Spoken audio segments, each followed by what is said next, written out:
Hey guys, welcome to this Ohio farmhouse. We actually have a pretty warm day today and I'm gonna head outside and prune the fruit trees. Now, I have to go dig out my pruners. I'm pretty sure I know where they are. I'm gonna get started though, and I'm going to walk you along and just show you what that process looks like, what you should be looking for, and how you should be trimming back your fruit trees so that they're ready for the year.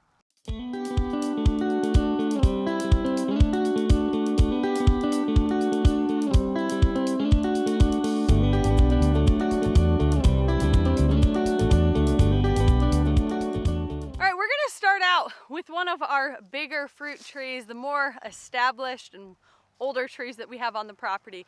The one behind me is a perfect example of something that desperately needs to be pruned. If you notice all of these branches that are going straight up in the air, those need to be gone. They're reaching for the sun, and all that does is pull nutrients away from the tree. And really the goal of all of this is to keep things low and spread out as much as possible. When things start shooting up, those are called suckers oftentimes, and they just will grow and grow and get bigger and bigger, and they're just taking the nutrients away from the fruit that it's going to produce. So the very first step then is to get rid of all of those tall, sun-reaching branches that are there. And then I'm gonna go in and start trimming back all of the little branches that are starting to shoot off and form new places. Okay, if we take this branch right here, for example, I have 1, 2, 3, 4 of these big, long, tall ones that are reaching for the sun. So right away, those have to go off of that branch.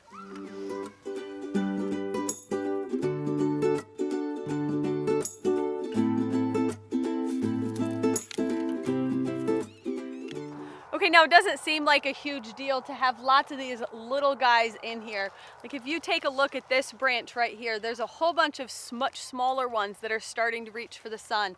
Those need to go as well, because when you have lots of little branches, it equates to lots of nutrients being taken away from the tree again. So we're just gonna chop all of those back, make sure that those are gone. Okay, I don't know how well you can see this branch right here, but things start getting a little bit funky and they start growing in every which direction. So this is one that's not going to be super productive for me, so I'm gonna saw this back. Now, a lot of this at the lower levels, I'm gonna start trimming anything back that's gonna be in the way of our mower, because I don't wanna damage those trees when we're mowing around them. Eventually, we wanna put mulch around and just kind of create an entire strip down the middle of the orchard so that we just have a nice long straight row. But for now, we have to get up and underneath of here to mow, and so I need to make sure that the mower can fit underneath of here without causing damage.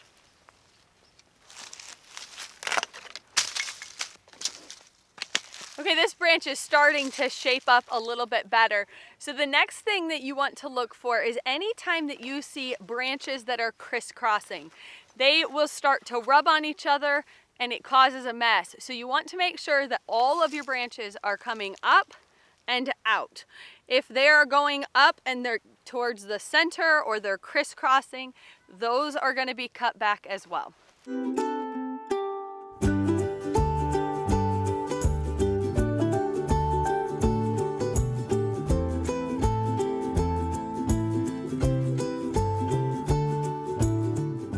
Really, when you're trimming back these things, you want to be thinking that you are not chopping away at your tree, but you are making their life better, and that they are going to produce better because of what you're doing and the way that you're pruning them. I can't help but think of parables in the Bible when they're talking about how God prunes us and He molds us and He mends us. And sometimes it seems painful in the moment, but it's for our betterment. And so it's kind of how I have to take it with my trees, because there are going to be thousands of branches laying on my ground, and it's going to appear like I murdered my tree because I have done so much work to them. But just remember, it's going to produce more fruit, bigger fruit, and it's going to be more nutritious because of the work that you're doing in pruning.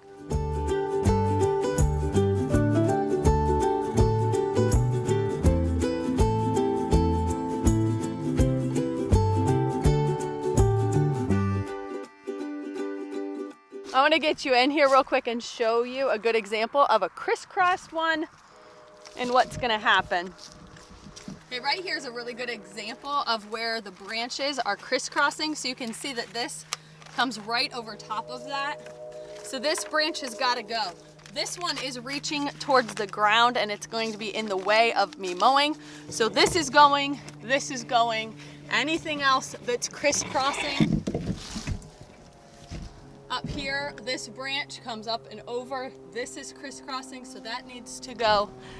When you're cutting your branches, you want to try to cut them at an angle. If you cut them straight across, sometimes it can cause some problems with your plants later on down the road. Water can sit on the branch, so if you have it cut nice and flat across, the water droplets can sit on there and it can cause disease or rot. It actually will attract bugs in that spot as well. And so you want to try to cut your branches at a diagonal so that the water runs right off of them and that you're protecting your plant a little bit more.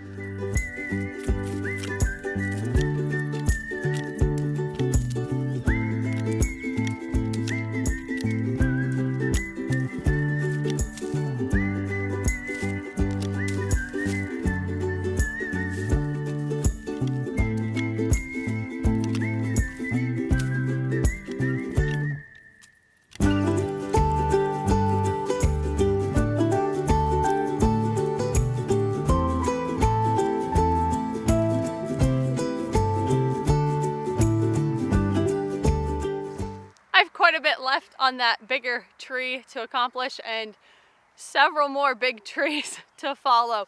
But I wanted to hop over here and show you a newer tree. This is a peach tree that's just a couple of years old.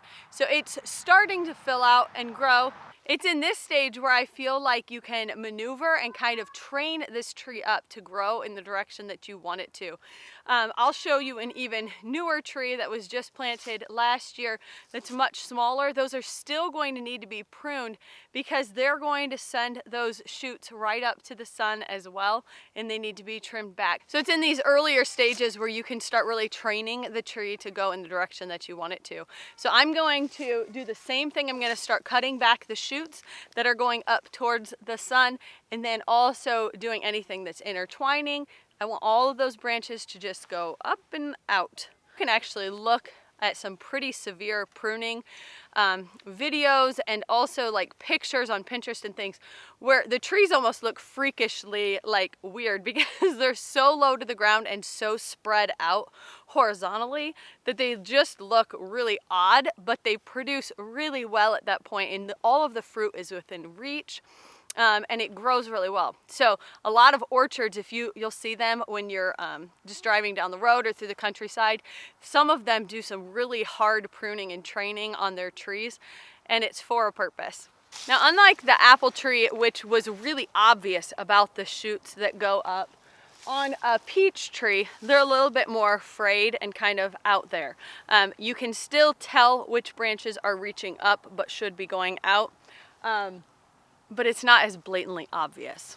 Now, obviously you don't want little trees growing next to your big one, so all of these little frayy things that are coming up out, new little shoots, those have to go, so I'm gonna get started cutting those first. Okay, this here is what I want to show you. All of these little guys that start coming out of here, every single one of these is a sucker, and they're pulling nutrients away from your tree. So all of these new little guys need to go.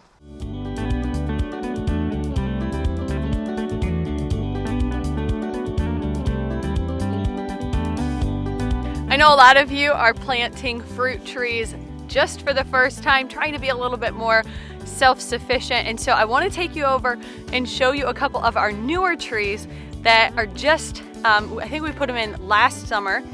And so they are still like sticks in the ground. There's not a lot to them, but I'm still going to do a little bit of pruning and start preparing them for when they need to branch out. Okay, this guy right here is just a little scrawny guy, but already down here at the bottom, there's some pretty good growth going on at the base of the tree that needs to be trimmed back.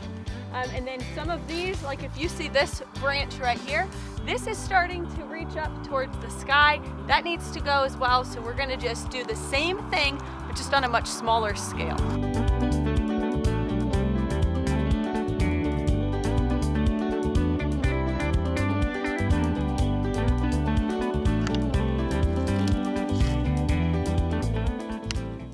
I don't know why it's so hard to cut back baby trees. I just feel like they're just already so scrawny and little, and I'm just like cutting them to their death. But they need the trim as well.